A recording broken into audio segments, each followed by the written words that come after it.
plaisir pour vous retrouver dans cette nouvelle édition sur Évasion Guinée. Bonsoir à tous. Au sommaire, le président de l'Union des forces démocratiques de Guinée, UFDJ, est de retour au Bercail. Cellou Dalein Diallo était ce matin dans la famille de Amadou Diallo, assassiné dans la nuit du 15 au 16 septembre dernier. Forikaria serait-il encore menacé par le virus Ebola?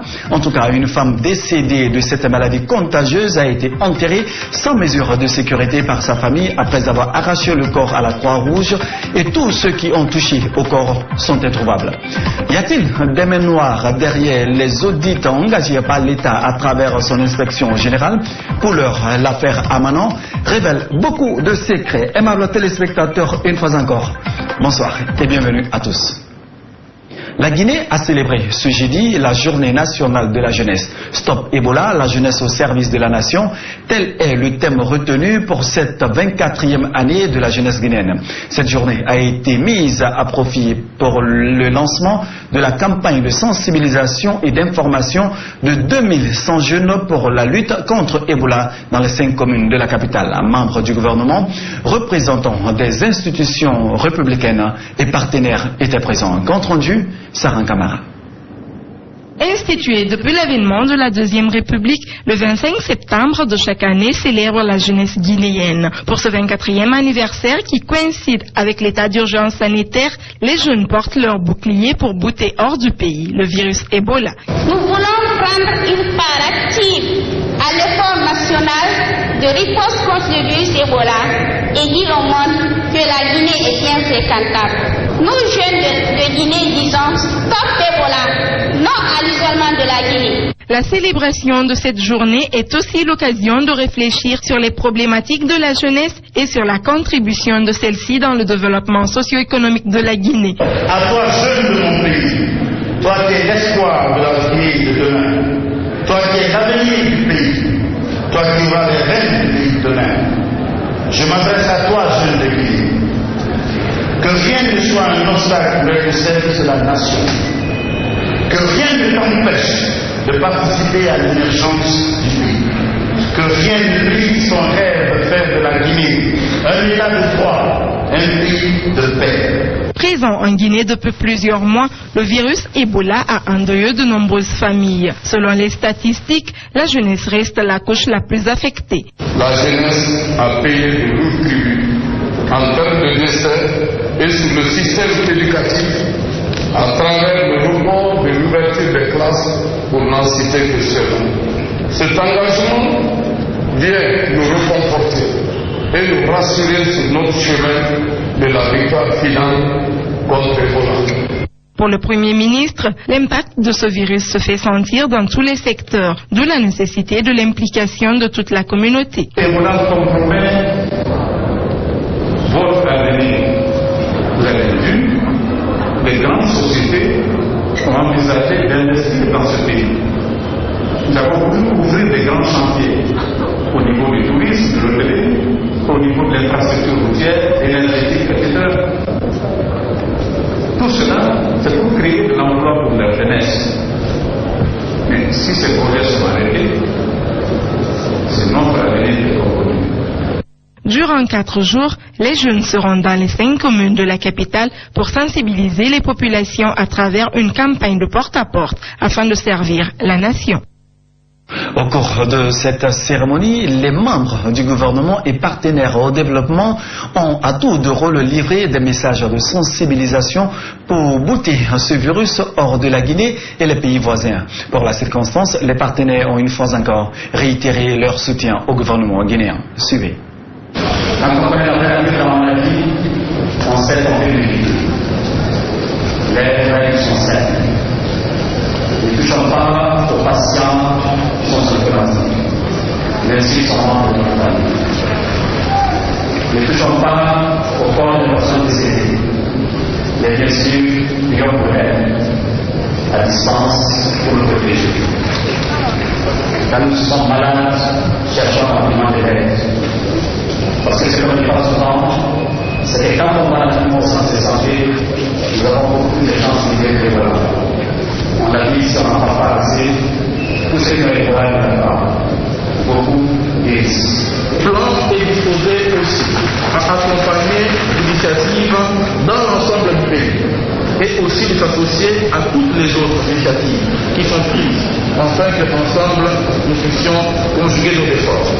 Ce travail d'aller de porte à porte, entrer dans les maisons, porter le message de lutte contre Ebola doit se faire dans la responsabilité, doit se faire dans le respect des êtres humains que l'on rencontre, doit se faire en toute humilité, doit se faire en portant ces valeurs-là de dignité humaine, afin que, quelles que soient par ailleurs les rumeurs qui circulent, que nous puissions avoir une oreille. Autre registre de l'actualité, le président de l'Union des forces démocratiques de Guinée, UFDG, de retour au pays. Après un long moment d'absence, Cellou Dalein Diallo s'est rendu ce jeudi dans la famille du président de la section motard du parti assassiné dans la nuit du 15 au 16 septembre dernier pour présenter ses condoléances à la famille du défunt. Aboubakar Sidiki Malin sur les pas du président de l'UFDG. Le bureau politique de l'Union des forces démocratiques de Guinée, UFDG, et son président sont consternés par le triste assassinat de Amadou Diallo, président de la section motard du parti. Accompagné d'une forte délégation, Cellou Dalein Diallo, après son retour au Bercail, est venu dans la famille Diallo pour présenter ses condoléances les plus attristées. Je suis venu dire que la douleur qui frappe la famille est partagée par d'abord le parti, par la direction du parti et par son président. Je suis venu donc leur adresser les condoléances et joindre mes prières à celles de beaucoup d'autres musulmans, parents, voisins, militants de l'UFDG pour le repos de son âme. Les larmes aux yeux, le président de l'UFDG parle de l'homme Amadou Diallo. Nous étions des amis. Il avait milité dans le comité de soutien de Cellou Dalein bien avant que je n'arrive à l'UFDG. Il était très actif, il a pris la direction de la section motard, mais c'était aussi un grand homme, un grand organisateur qui a beaucoup apporté au parti, aussi bien dans la phase d'implantation que dans les campagnes que nous avons eu à organiser. Pour éviter tout incident vendredi lors de l'enterrement, le bureau politique appelle ses militants au calme et à la retenue. Je demande à tous les militants du parti de s'abstenir de tout acte de violence, de ne pas jeter une pierre sur quelqu'un, un usager de la route, un agent en uniforme. Je voudrais qu'on l'enterre dans la dignité parce qu'il le mérite. C'est vrai que nous sommes choqués, c'est vrai que nous sommes frustrés, mais ce n'est pas en suscitant une violence alors que le pays est en urgence sanitaire que nous allons régler le problème. Avec l'assassinat de Amadou Diallo, le président de l'UFDG espère que l'État mettra fin aux impunités. Il faut enfin qu'on mette fin, qu'on mette un terme à l'impunité, parce que l'impunité encourage le crime. L'UFDG a trop subi depuis que M. Alpha Condé est là, si bien que beaucoup s'interrogent pourquoi l'UFDG fait l'objet de temps, de haine, de violence. 57 personnes qui ont perdu la vie jusqu'à présent. Aucun coupable n'a été identifié. J'espère que l'assassinat de Amadouri va déclencher une prise de conscience chez les responsables de ce pays pour que les enquêtes soient menées et que les coupables soient déférés devant les tribunaux. Le président de la section motard rejoindra sa dernière demeure vendredi au cimetière de Bambeto. Affaire amenant État guinéen, la commission interministérielle mise en place pour examiner le différend a rendu public son rapport sans le déposer à l'inspection générale d'État. Chargé des audits, Mansour Oumar Thiam, inspecteur général d'État, n'est-il pas face à un réseau de fausseurs pour faire main basse sur l'agent de l'État? Benouma Silla. La question vaut tout son pesant d'or dans le bras de fer qui oppose l'inspection générale d'État et l'opérateur économique Mohamed Kourouma, PDG de la société Amana, à propos d'un contrat d'importation de 21 700 tonnes de sucre en faveur du gouvernement en 2011. Massoud Oumar Thiam, inspecteur général d'État, semble s'attaquer à plus fort qu'il ne l'imagine, à savoir un réseau de fossoyeurs apparemment liés à la primature. L'affaire porte sur la bagatelle de plus de 185 milliards de francs guinéens que la société Amana est sonnée de payer à l'État. Après moult tractations entre Amana et l'inspection générale d'État pour le paiement de ce montant, une commission interministérielle composée de 8 ministres, présidée par Sékou Traoré, ministre du Plan, a été mise en place par le Premier ministre, chef du gouvernement, pour trancher ce différend. C'est de là que dans les milieux de l'administration, beaucoup s'interrogent sur le bien fondé même de la mise en place de cette commission pour un travail dévolu à l'inspection générale d'État. Et c'est à partir de là sont nés tous les soupçons. Cette commission a publié son rapport dans la presse sans l'avis de l'inspection générale d'État. Dans son rapport synthèse, la commission a recommandé à l'État de prendre un acte de reconnaissance des dettes en faveur de la société Amana et d'endresser un échéancier de paiement. Une recommandation appuyée aussi par le président de la République avant de s'envoler pour Washington où il prend part à la 69e session de l'Assemblée générale de l'ONU. Mais la recommandation tarde toujours à se concrétiser dans cette affaire qui met en jeu des centaines de milliards de francs guinéens. Qui tire alors sur les ficelles? Le Premier ministre, les ministres membres de la Commission ou les vautours de l'économie nationale? Beaucoup d'équations à plusieurs inconnus. La société Rusal a offert hier mercredi des thermomètres laser à la direction générale du port autonome de Conakry et en même temps présenté 10 médecins formés dans les méthodes de détection du virus Ebola. L'initiative vise à venir en aide aux autorités guinéennes dans la lutte contre l'épidémie et rassurer tout un chacun sur les dispositions prises pour la sécurité sanitaire au port autonome de Conakry. Marichela Fofana. La mobilisation s'organise contre le virus Ebola en Guinée. Ce mercredi, la société Rusal a offert des thermomètres laser à la direction générale du port autonome de Conakry. Le geste vise à appuyer les autorités portuaires dans la lutte contre l'épidémie à virus Ebola. Rusal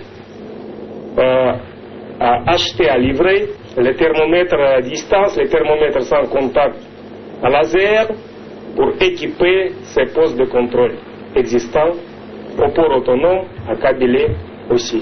En plus des thermomètres laser, Rusal a formé 10 médecins guinéens sur les méthodes de détection du virus Ebola. Rusal a formé ces 10 personnes, des volontaires, pour organiser la prise de température du personnel du port et de tout le monde, pour éviter l'apparition du virus sur le territoire du port autonome de Conakry. Content du geste de Rusal, les autorités du port autonome de Conakry ont salué l'initiative. Selon elles, l'important est de rassurer les convoyeurs sur les dispositions prises pour la sécurité sanitaire des personnes qui fréquentent le port de Conakry. Nous comptons sur vous également dans le cadre de la communication.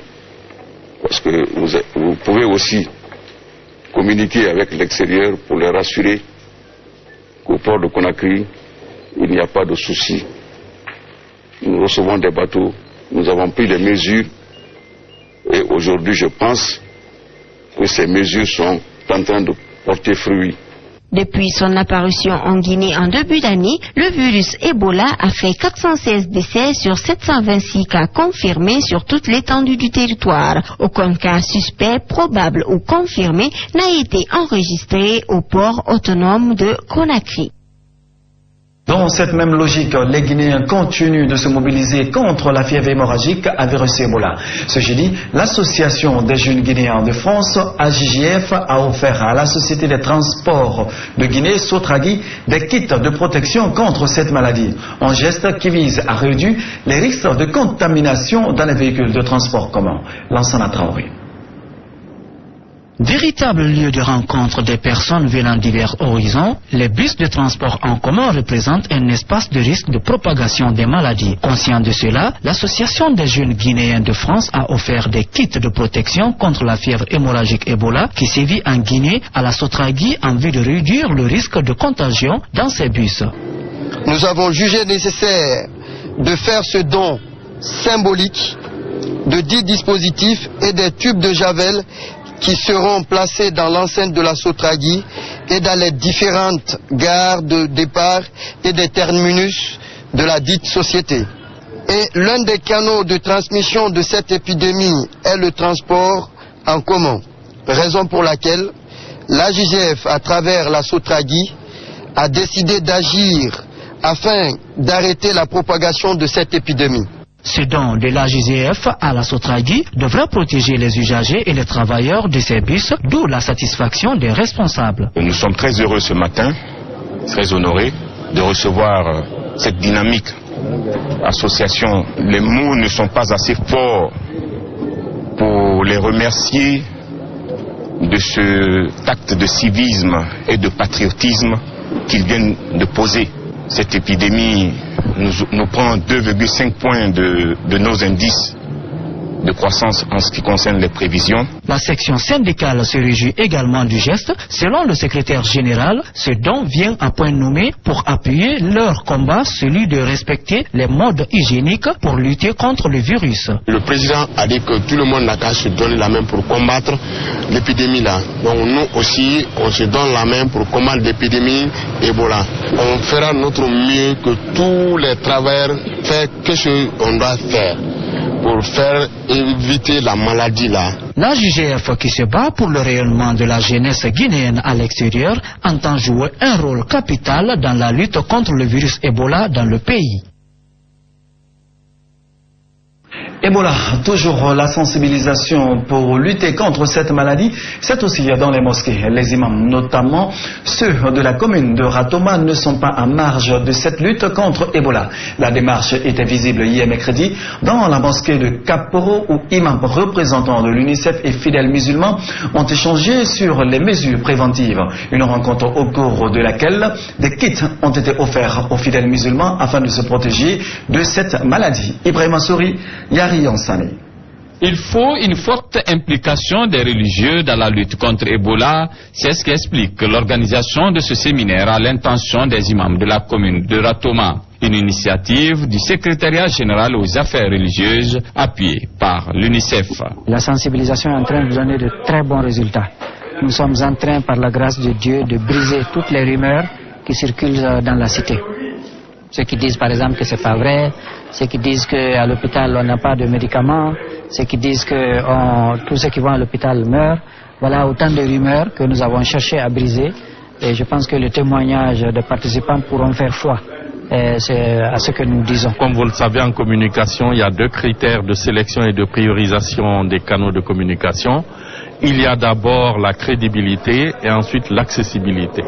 Et partant de ces 2 critères, nous avons trouvé que les religieux constituent le canal qui remplit le plus ces 2 critères. La démarche est bien appréciée par les imams de la commune de Ratoma. Selon Elazi Sekouna Silla, imam de la mosquée de Kaporo, Ebola est un danger pour la Guinée, un danger à combattre par tous.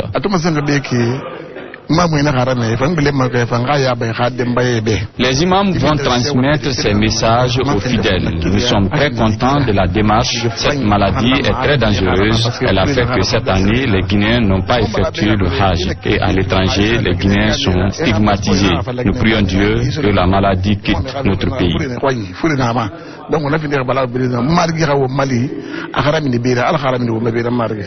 Pour une meilleure protection des citoyens, l'UNICEF a offert des kits aux mosquées. La mission doit se rendre également dans les églises pour une large sensibilisation des Guinéens.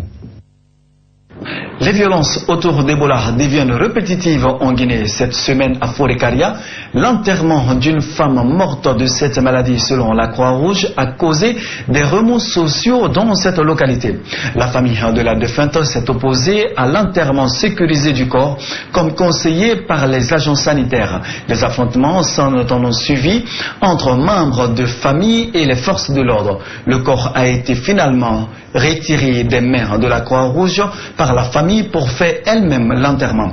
La foule en colère a également attaqué la direction préfectorale de la santé.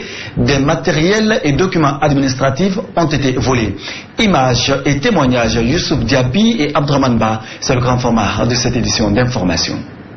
Pas d'Ebola en Guinée. Mardi 22 septembre 2014 aura été un jour qui a marqué les esprits à Forêt-Caria. Une révolte populaire autour de l'enterrement d'une victime d'Ebola a engendré jets de pierre, attaques de certains bureaux administratifs et même des humanitaires de la Croix-Rouge. La direction préfectorale de la santé a été mise à sac par les manifestants. Le directeur tente de faire le ménage du bâtiment qui porte encore les traces de la manifestation. Le groupe est venu, ils ont défoncé tout, à commencer par le portail, ils ont défoncé tout, ils sont venus, ceux qu'ils ont pu prendre, ils ont pris.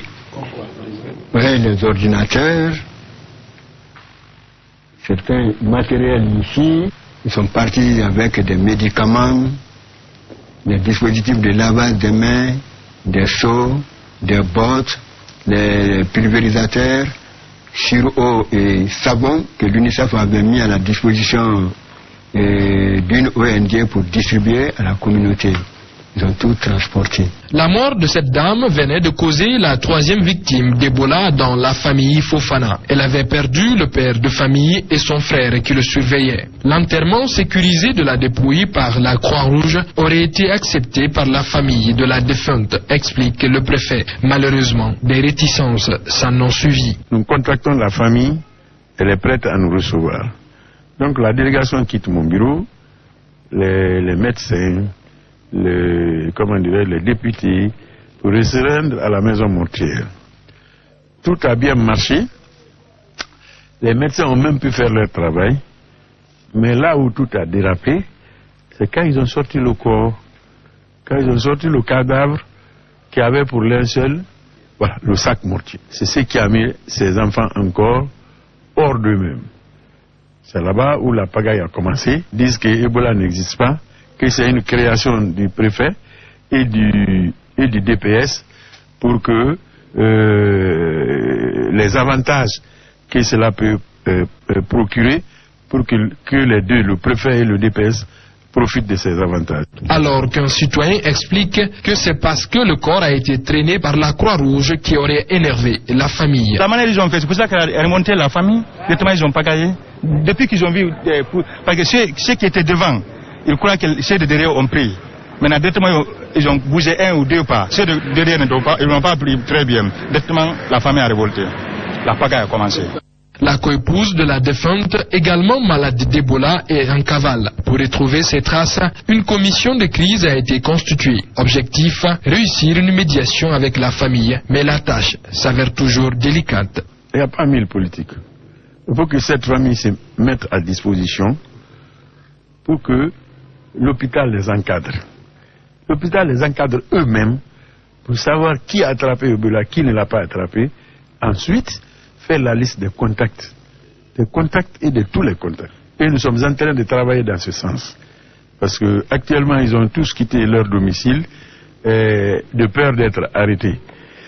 Mais je suis en train de négocier avec leur oncle qui m'a dit qu'ils veulent se mettre à notre disposition, mais qu'ils ont peur. Je suis en train de le rassurer pour leur dire de venir. Personne ne les touchera. Moi, je les mettrai à la disposition de... La situation devient donc compliquée pour les autorités. Elles doivent retrouver toutes les personnes qui ont manipulé le cadavre à l'enterrement et l'autre dame encore portée disparue pour éviter la propagation de la fièvre Ebola. Comment retrouver tous ces contacts et commencer à les suivre? Toutes les personnes contacts là-bas, elles sont parties dans un véhicule. Le chauffeur qui l'a envoyé, il faut le chercher. Et lorsqu'ils ont refusé que les femmes restent au centre de santé de Mafra, ils ont pris un autre véhicule pour venir. Il faut rechercher le chauffeur. Et les personnes qui ont pris le corps, qui ont déchiré le sac mortier, tous ceux qui ont touché, il faut les rechercher. Ceux qui ont fait le lavage du corps, il faut les rechercher. Ceux qui ont transporté le corps, il faut les rechercher. Plus les membres de la famille qui étaient là-bas. Et tenez-vous bien, lorsque le mari est décédé, son grand frère, qui réside dans un village à 17 km d'ici, c'est lui qui venait passer la nuit dans la famille. Il faut partir à Bokaria pour rechercher. À l'intérieur du pays, les populations restent réticentes toujours face à l'existence du virus Ebola en Guinée, à Ségiri notamment. Nombreux sont ceux qui ne croient pas à Ebola par manque de communication. Salematou Diallo. Depuis l'apparition de l'épidémie d'Ebola en Guinée, les avis divergent sur l'effectivité de la maladie. Malgré les campagnes de sensibilisation, il existe toujours des personnes qui ne croient pas à l'épidémie d'Ebola. Ici à Ségiri, les habitants négligent les mesures d'hygiène, notamment l'utilisation du chlore. En plus, au marché, les aliments sont exposés à la merci des mouches. Moi j'entends l'Ebola, mais je n'ai jamais vu quelqu'un qui a l'Ebola. Nos docteurs nous disent ici, il y a Ebola dans notre ville, mais on n'a jamais vu quelqu'un à Ebola. On entend parler d'Ebola tous les jours, mais on n'a jamais vu une personne atteinte de cette maladie. Raison pour laquelle à Ségiri, on ne croit pas à Ebola. D'autres, par contre, croient à l'existence du virus Ebola en Guinée. Je ne peux pas dire que j'ai vu une personne atteinte de cette maladie, mais je crois à son existence. On peut croire à une chose sans pour autant la voir. Je n'ai jamais vu Dieu, mais je sais qu'il existe. La multiplication des campagnes de sensibilisation serait, selon ce médecin, l'une des principales armes de conscientisation de la population. Les gens, il faut se dire la vérité, ne se voilent pas, les gens ne croient pas. Les facteurs sont très nombreux parce que d'abord, le premier facteur c'est l'analphabétisme. C'est le manque de communication. Là, il faut le dire, il ne faut pas qu'on se voile la face. Il n'y a pas de communication réelle sur les manifestations de la maladie. Malheureusement, ces campagnes de sensibilisation sont au jour d'aujourd'hui confrontées à d'énormes problèmes, notamment les cas de violence dont sont victimes les personnes déployées à l'intérieur du pays pour informer la population sur l'épidémie d'Ebola. Dernier élément de cette édition d'information, le drame de Robanin fait polémique dans la cité. Certaines personnes, notamment Malik Kébé, directeur général de l'agence guinéenne de spectacle, Abdoulaye Mbaye, Lévi Saint-Étienne, inculpés, sont en détention à la maison centrale de Conakry depuis maintenant 2 mois. Dans le même dossier, le président de la délégation spéciale de Ratoma a été inculpé, mais n'est pas en détention, ainsi que le gouverneur de la ville entendu et dont la responsabilité n'est pas encore définie. Alors que certains réclament la mise en liberté provisoire des détenus, le ministre de la Justice reste ferme. Falégui Lavogui nous fait le point. Depuis plusieurs semaines, ils sont nombreux artistes et opérateurs culturels qui poussent les pions. Nous sommes parfaitement convaincus de cela, qu'il y a d'autres personnes dehors qui ne sont pas arrêtées, qui sont responsables de ce qui s'est passé, mais malheureusement, en Guinée, les uns et les autres fuient leurs responsabilités. Soit on libère Abdoulaye Mbaye et Malik, et le jour des jugements qui viennent, qu'on les juge, c'est soit et qu'on appelle monsieur le maire et le gouverneur qui soient tous enfermés là-bas. Le drame de Roban est survenu le 29 juin dernier lors du concert des groupes Instinct Killer et Banlieusards a fait 34 morts. Le ministre de la Justice reste catégorique. Il n'y a pas eu de mise en liberté provisoire dans ce dossier. J'ai demandé aux magistrats de ne répondre à aucune sirène, à aucune injonction. Ils instruisent à charge à décharge. Et beaucoup de gens ont été auditionnés. Les auditions continuent, ça n'a pas terminé. Mais là aussi, c'est limité dans le temps. Quand les juges d'instruction finiront de travailler sur le dossier sera rapidement audiencé pour que justice passe. Le directeur général adjoint de l'agence guinéenne de spectacle précise. C'est la plus grande tristesse que j'ai au cœur. C'est pour la première fois que j'accepte de communiquer. Ce monsieur, s'il est arrêté aujourd'hui, je vais nommer Malik Kébé, c'est parce qu'il est directeur de l'agence guinéenne de spectacle. S'il n'était pas à l'agence guinéenne de spectacle, il ne serait pas arrêté. Donc il est en train de prendre la charge de tout le personnel. Raison pour laquelle j'ai sympathisé, j'ai passé les premières nuits avec lui. Mais puisque l'administration, lorsque le directeur signe, l'adjoint n'a pas droit de signature. Dans la logique, voilà ce qui s'est passé. C'est bien regrettable. Je me confonds à la normale et à la justice guinéenne. Réplique du ministre de la Justice, Maître Cheikh Sako. Depuis que je suis là, j'ai tenu pour ne pas qu'il y ait aucune interférence dans ce domaine-là. C'est-à-dire ni l'exécutif, ni le législatif. Moi-même, j'ai été contacté par d'autres personnes qui m'ont demandé pourquoi les gens ne sont pas mis en liberté. Il y a eu des gens au niveau de l'exécutif qui m'ont contacté. Il y a même eu un député qui m'a contacté. Un député qui n'est pas dans la mouvance. Donc vous voyez qu'il n'y a pas de clivage politique dans ça. Un député de l'opposition, que je ne nommerai pas. J'ai dit aux uns et aux autres que la procédure sera respectée. Et que les juges d'instruction vont entendre d'abord tout le monde, tous les témoins. Après, ils décideront si ils feront des mises en liberté ou pas. Il ne faut quand même pas oublier qu'il y a eu 34 morts dans ce dossier. Oui. Ça, on semble un peu l'oublier. Il y en a qui s'acharnent sur la mise en liberté provisoire de ceux qui sont détenus. On oublie les victimes, les 34 personnes. Au lendemain du drame de Rogani, Malik Kébé, directeur général de l'agence guinéenne de spectacle, Abdoulaye Mbaye, artiste directeur adjoint de la structure, Merli Prod, Lévis Saint-Étienne, chef de quartier, ont été auditionnés, inculpés et détenus à la maison centrale de Conakry. Cependant, le président de la délégation spéciale de Ratoma, Sékou Batouta Camara, inculpé, n'est pas détenu pour des raisons de santé. Le gouverneur de la ville de Conakry, Soriba Sorel Camara, a été entendu dans le même dossier, mais son rôle n'est toujours pas défini par le pool de magistrats.